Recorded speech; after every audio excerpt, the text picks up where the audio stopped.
দয়াময় পরম দয়ালু আল্লাহর নামে শপথ তাহাদের যাহারা নির্মমভাবে উৎপাটন করে এবং যাহারা মৃদুভাবে বন্ধন মুক্ত করিয়া দেয় এবং যাহারা তীব্র গতিতে সন্তরণ করে এবং যাহারা দ্রুত বেগে অগ্রসর হয়, অতঃপর যাহারা সকল কর্ম নির্বাহ করে, সেদিন প্রথম সিংহাধ্বনি প্রকম্পিত করিবে, উহাকে অনুসরণ করিবে পরবর্তী সিংহাধ্বনি। কত হৃদয় সেদিন সন্ত্রস্ত হইবে, উহাদের দৃষ্টি ভীতি বিহ্বলতায় নত হইবে।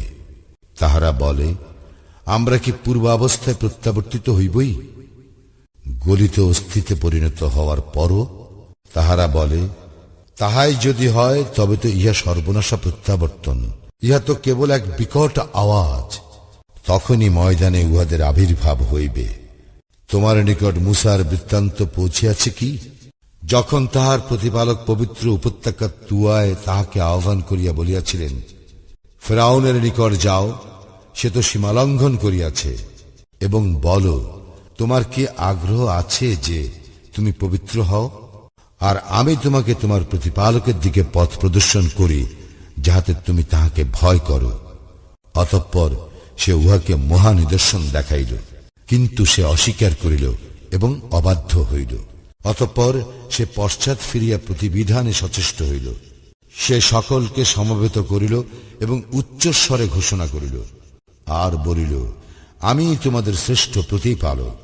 অতঃপর আল্লাহ উহাকে আখিরাতে ও দুনিয়ায় কঠিন শাস্তিতে পাকড়াও করিলেন। যে ভয় করে তার জন্য অবশ্যই ইহাতে শিক্ষা রইয়াছে। তোমাদেরকে সৃষ্টি করা কঠিনতর না আকাশ সৃষ্টি? তিনি ইহা নির্মাণ করিয়াছেন। তিনি ইহার ছাদকে সুউচ্চ করিয়াছেন ও সুবিন্যস্ত করিয়াছেন। আর তিনি ইহার রাত্রিকে করিয়াছেন অন্ধকারাচ্ছন্ন এবং প্রকাশ করিয়াছেন ইহার সূর্যালোক, এবং পৃথিবীকে ইহার পর বিস্তৃত করিয়াছেন। তিনি উহা হইতে বহির্গত করিয়াছেন উহার পানি ও তৃণ, এবং পর্বতকে তিনি দৃঢ়ভাবে প্রথিত করিয়াছেন। এই সমস্ত তোমাদের ও তোমাদের চতুষ্পদ জন্তুদের ভোগের জন্য। অতঃপর যখন মহা সংকট উপস্থিত হইবে, মানুষ যাহা করিয়াছে তাহা সে সেই দিন স্মরণ করিবে, এবং প্রকাশ করা হইবে জাহান্নাম দর্শকদের জন্য। অনন্তর সে সীমা লঙ্ঘন করে এবং পার্থিব জীবনকে অগ্রাধিকার দেয়। জাহান্নামই হইবে তাহার আবাস। পক্ষান্তরে যে স্বীয় প্রতিপালকের সম্মুখে উপস্থিত হওয়ার ভয় রাখে এবং প্রবৃত্তি হইতে নিজেকে বিরত রাখে, জান্নাতই হইবে তাহার আবাস।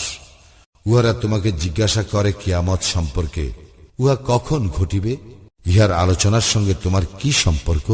ইহার পরম জ্ঞান আছে তোমার প্রতিপালকেরই নিকট। যে উহার ভয় রাখে, তুমি কেবল তাহার সতর্ককারী। যেই দিন উহারা ইহা প্রত্যক্ষ করিবে, সেই দিন উহাদের মনে হইবে যেন উহারা পৃথিবীতে মাত্র এক সন্ধ্যা অথবা এক প্রভাত অবস্থান করিয়াছে।